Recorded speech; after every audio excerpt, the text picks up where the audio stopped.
For Pacifica Radio, I'm Christina Onnested.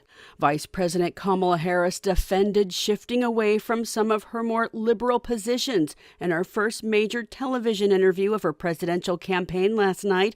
Sitting with running mate Minnesota Governor Tim Walz, Harris was asked about changes in her policies over the years, particularly her reversals on fracking and decriminalizing undocumented border crossings.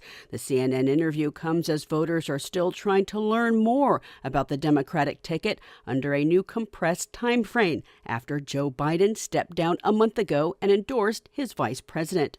More from Catherine Carley. I think it's important to have people at the table when some of the most important decisions are being made that have different views, different experiences. And I think it would be to the benefit of the American public to have a member of my cabinet who was a Republican. Vice President Kamala Harris tells CNN she'd consider a bipartisan cabinet if she wins. In her first extended interview since nomination, Harris said she has shifted some on fracking and immigration, but her values haven't changed, pointing to record funding for clean energy and her own prosecution of gangs and cross-border trafficking. Republicans criticized Harris for doing the interview along with VP pick Tim Walz. I'm Catherine Carley for Pacifica Network and Public News Service. Former President Donald Trump said if he wins a second term, he wants to make in vitro fertilization treatment free for families.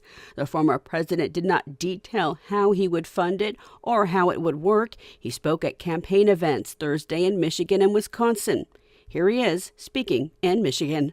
Under the Trump administration, your government will pay for, or your insurance company will be mandated to pay for, all costs associated with IVF treatment, fertilization for women, IVF treatment. In an interview with NBC, he also suggested he will vote to repeal Florida's 6-week abortion ban, which limits the procedure before many women know they're pregnant. Well, I think the 6 week is too short.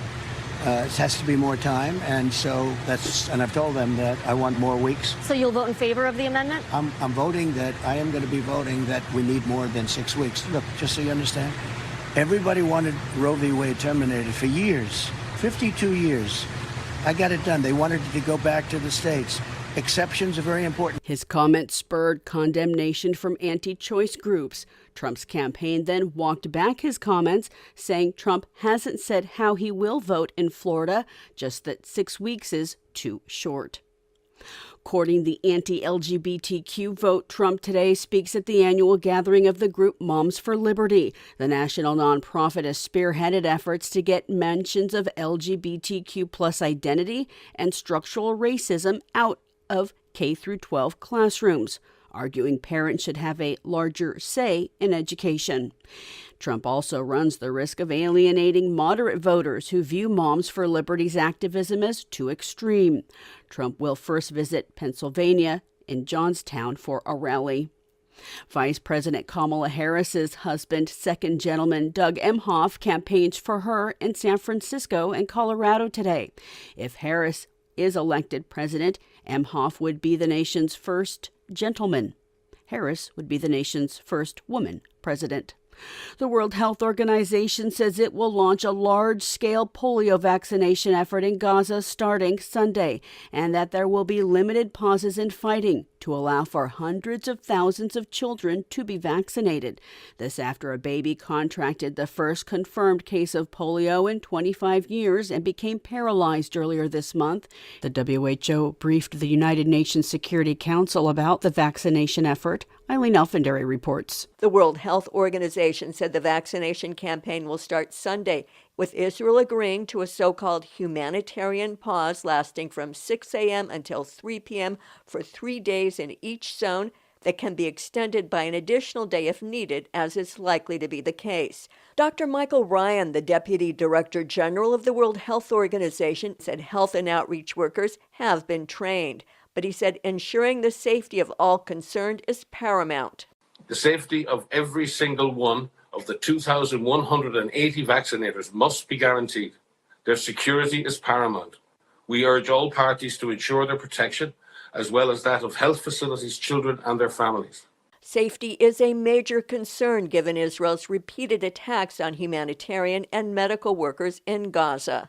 The latest incident occurred Tuesday night when Israeli soldiers fired at least 10 shots at a World Food Program convoy, despite coordinating the aid delivery ahead of time. No one was injured, but the World Food Program said it was suspending aid deliveries for now, since the current deconfliction system is failing. Israel blamed miscommunication. Israel says it's ending a major offensive in Khan Yunis, a southern city in Gaza. Strikes across the Gaza Strip today have killed at least 29 as its offensive rages on, including a new one in the West Bank.